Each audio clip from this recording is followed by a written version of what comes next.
सोलापुरातील शाळकरी मुलींच्या मृत्यूनंतर त्याच परिसरातील आणखीन 2 मुलं हे गंभीर आहेत। कालच जगजीवनराम नगर मोदी परिसरामध्ये राहणाऱ्या 2 शाळकरी मुलींचा दुर्दैवी मृत्यू झाल्याची घटना घडली।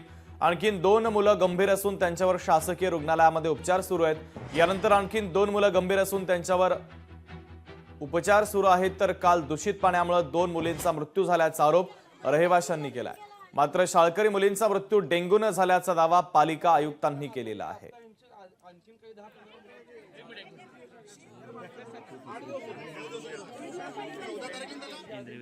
वसीम अतार आपले प्रतिनिधी आपल्याशी जोडले जातात, त्यांच्याकडून बातमीच्या संदर्भातले अधिकचे अपडेट आपण घेऊया। वसीम, शाळकरी मुलींचा मृत्यू झाला होता, 2 मुलींचा मृत्यू झाला होता, त्यानंतर 2 मुलं पुन्हा गंभीर असल्याचं कळतंय।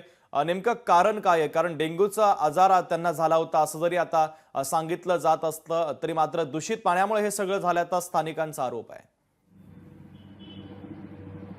निश्चितच शुभम, पाहिलं गेलं तर काल एक धक्कादायक घटना जी आहे ते सोलापूर शहरातील बाबू जगजीवन राम झोपडपट्टी परिसरात घडली होती। या ठिकाणी जे आहे ते 2 शाळकरी मुलींचा जो आहे तो मृत्यू झाला आणि एक मुलगी जी आहे ते या प्रकृती जी आहे ते तिची गंभीर आहे।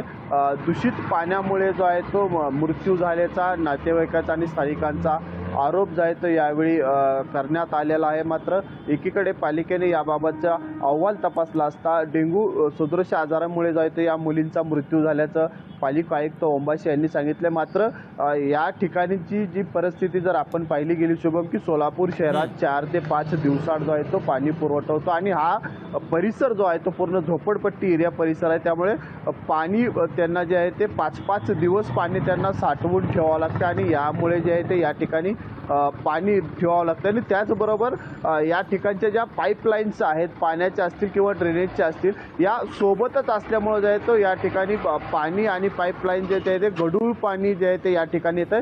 वारंवार या ठिकाणच्या नागरिकांनी जे आहे ते पालिका प्रशासनाकडे तक्रारी केल्या होत्या, मात्र याकडे कुठल्याही प्रकारची दखल जी आहे ते पालिकेने यावरती घेतली नाही। त्यामुळे पालिकेच्या कारभारावरती या ठिकाणी प्रश्नचिन्ह जो आहे तो निर्माण झालेला आहे।